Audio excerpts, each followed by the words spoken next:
মিয়ানমারের রাখাইন রাজ্যে চলমান সংঘাতের প্রভাব পড়েছে দুই দেশের মধ্যকার বাণিজ্যে।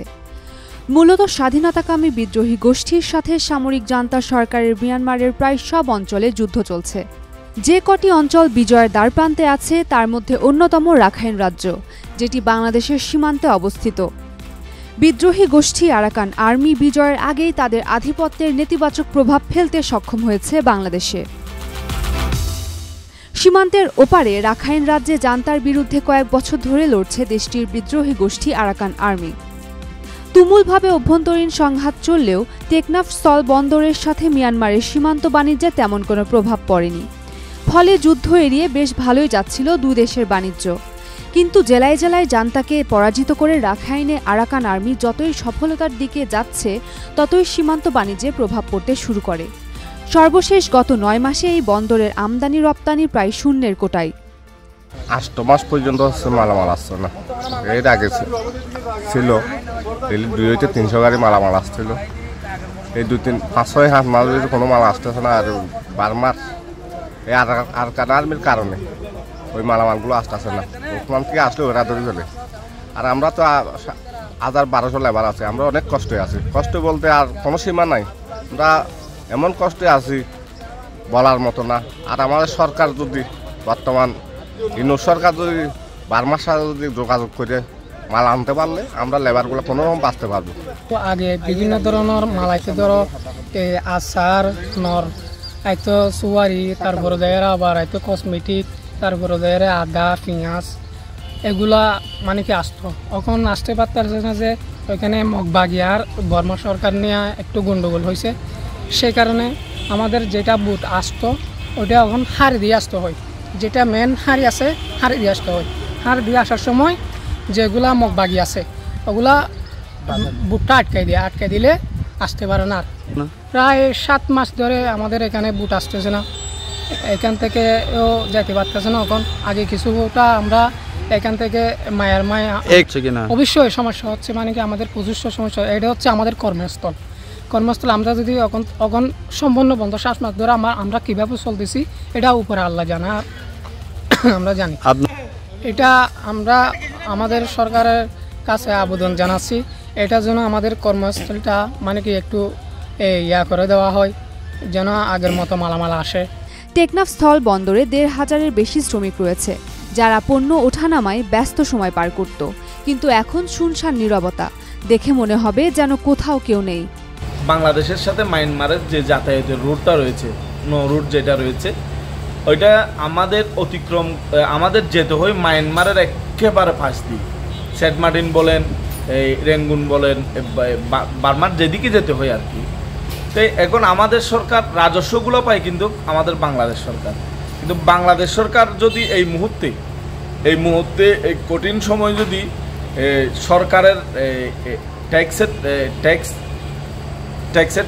টেকনাফ বন্দরের ট্যাক্সের টাকা নিয়ে যদি সরকার দেশকে উন্নতি করতে চায়, তাহলে আমাদের এই যে বাংলাদেশের যে পাশ রয়েছে একেবারে আমাদের নাফ নদী, ওই পাশটা যদি একটু ড্রাজার করে দেওয়া হয় তাহলে রেগুলারলি মালামাল আসতে পারবে। এখন মায়ানমারের পাশ দিয়ে যাওয়ার কারণে ওই মায়ানমারের 2টা গ্রুপ হয়ে গেছে। একটা গ্রুপ আসতে দিলে আরেকটা গ্রুপ কী করে দেয়, আটকায় দেয়। সেই জন্য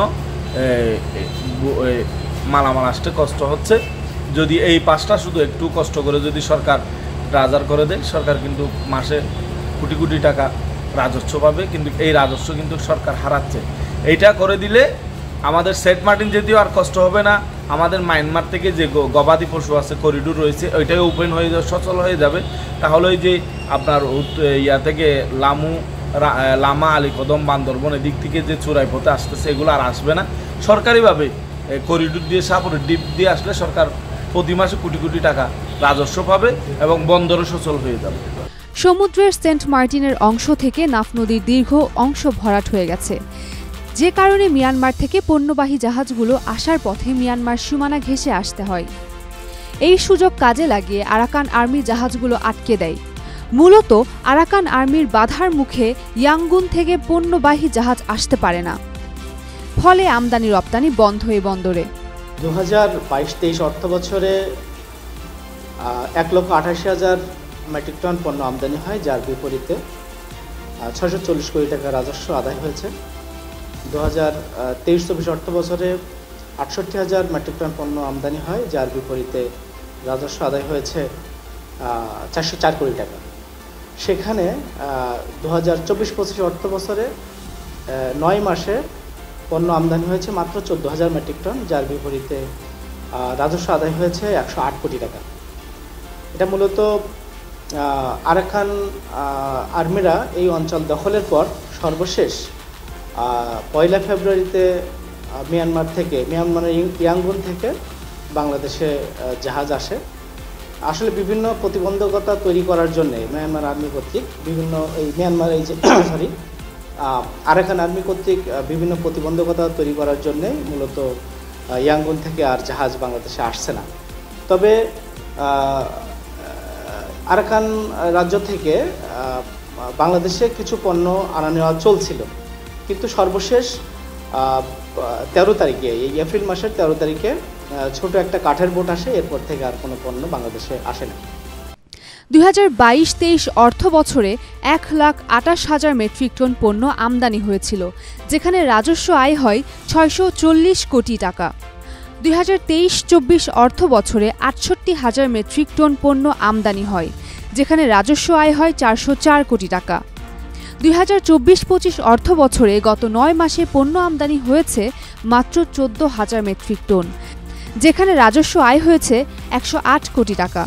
কিন্তু এপ্রিলের শুরু থেকে আমদানি পুরোপুরি বন্ধ হয়ে গেছে বলে দাবি কাস্টমসের। 1995 সালে চালু হওয়া টেকনাফ স্থল বন্দর বিগত দিনে এমন দুঃসময় আর পার করেনি। যে বন্দরকে ঘিরে টেকনাফের 30% মানুষের জীবিকায়ন, সেখানে বাণিজ্য কার্যক্রম বন্ধ থাকায় চরম দুর্দিন যাচ্ছে তাদের, আর সরকার হারাচ্ছে শত শত কোটি টাকার রাজস্ব। Umme Rumman Kranti, Daily Sun. For more updates, follow us on Facebook, subscribe our YouTube channel, get the latest update on www.daily-sun.com.